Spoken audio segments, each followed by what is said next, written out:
the After Freeness project is, as I said, it's a musical coup d'etat.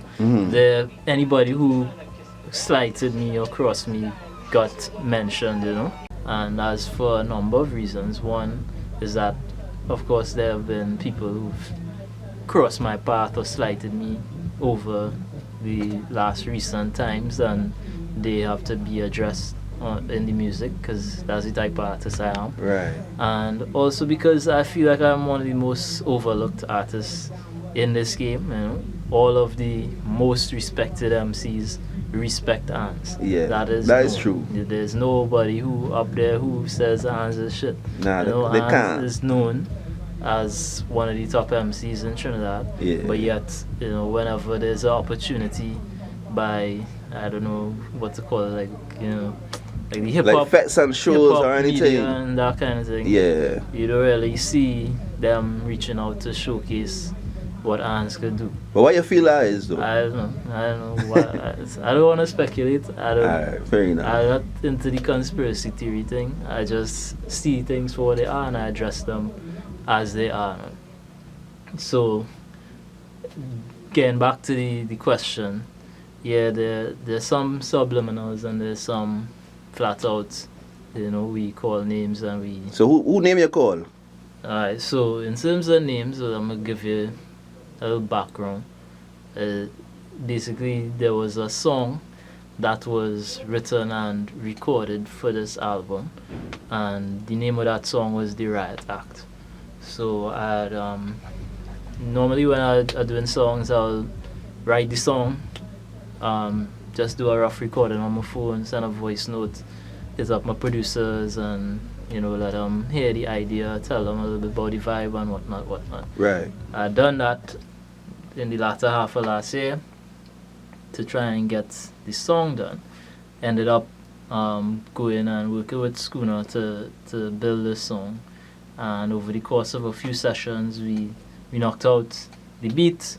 I brought in a sample that I wanted. It was like a Russian or Chinese army or something like that marching, and I was inserted into the beat as well. And then, I left to record. So that was done, and the song was put in the vault, as I tend to do, Right. Because I release songs sometimes 4 years later, 5 years later.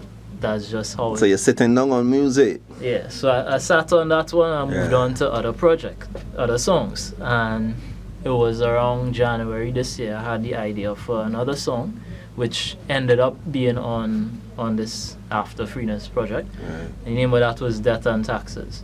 So did the usual, recorded a vocal, sent it out on the phone to my producers, wait for a response and see who come with the heat. So it just so happened DLL responded within like 24 hours, and we bang out a hard track, right? But there was a response that I got from Scoona that led to this whole situation that we're in now.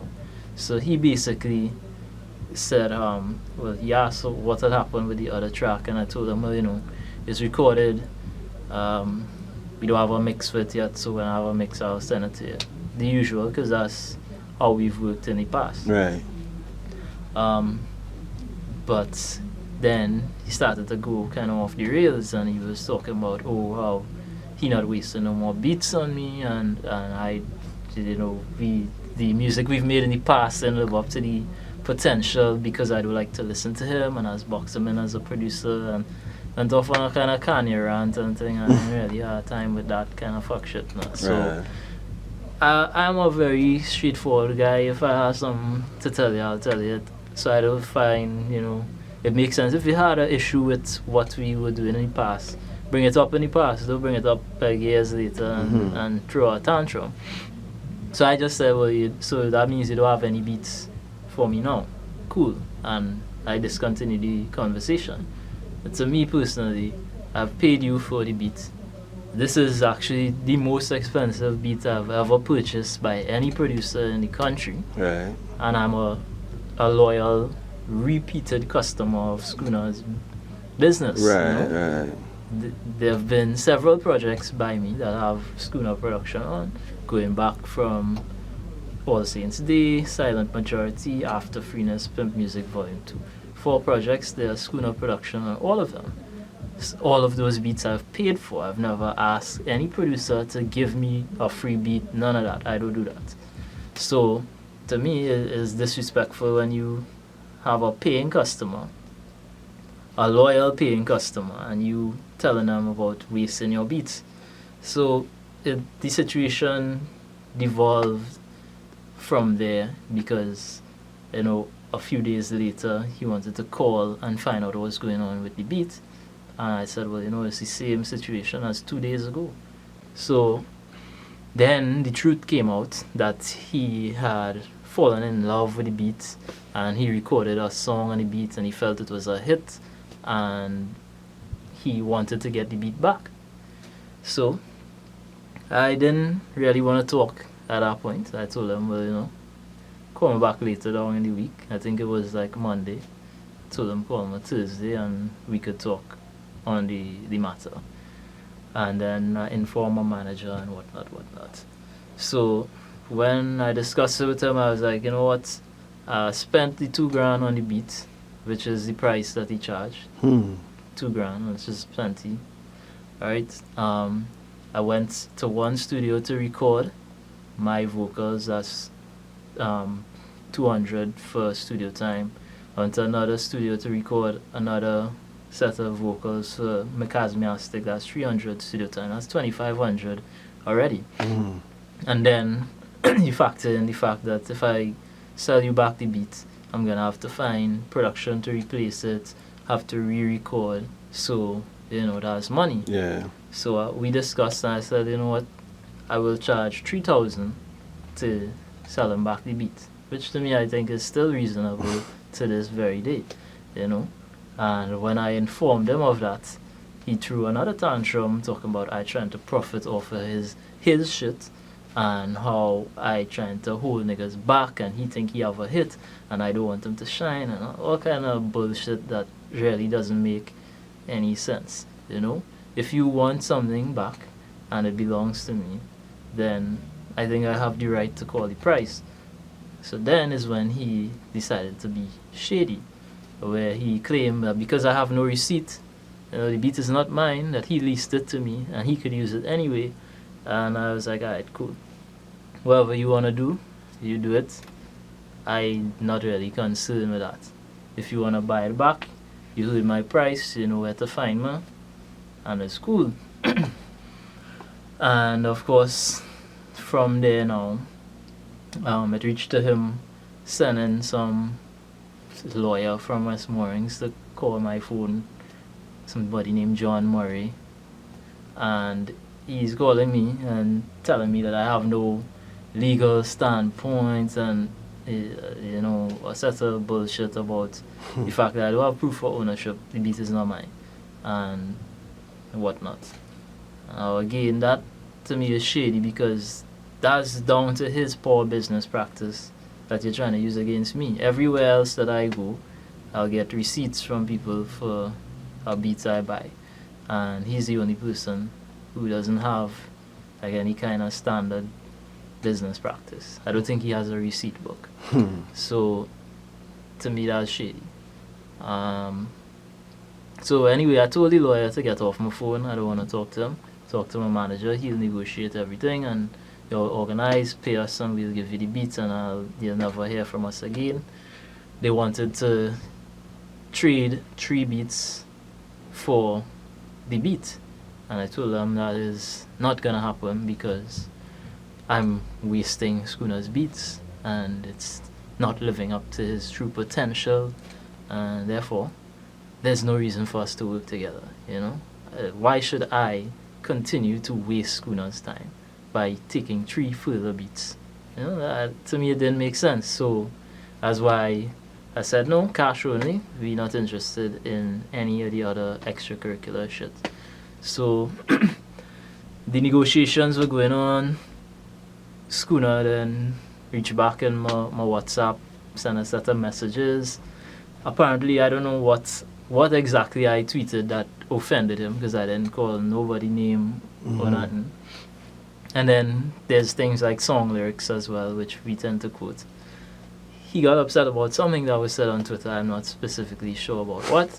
And he said he's gonna slap me for the disrespectful stuff I was tweeting. I found it funny and I responded, "Oh, okay, Scoona," you know. And that was the end of the conversation. I haven't spoken to him since then. That was like in March or something. But it was funny. He's not gonna slap me. He knows where I work. He could come and find me if he really wants to. So he didn't slap me yet. And he and his lawyers kept trying to shift the goalposts in the negotiation. You know, they started by saying, well, no, I paid $1,800 to Scoona for the beat because I didn't have the extra $200. And I find it strange that we've been going for months with this $2,000 price. I have an accounting note in my phone where I recorded in November that I paid $2,000, and suddenly months later it turned to $1,800.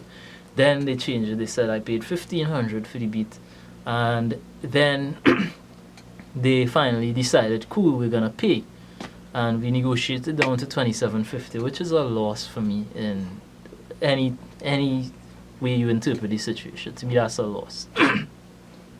We negotiated down to $2,750. They agreed to pay it. Manager sent them the documents or the contract in email. They sent back and changed it to $2,500. We said no, and they kept going back and forth. They stopped communicating. Eventually, maybe a month ago, they, I guess, smartened up and decided to pay, and that's what it was. It was paid.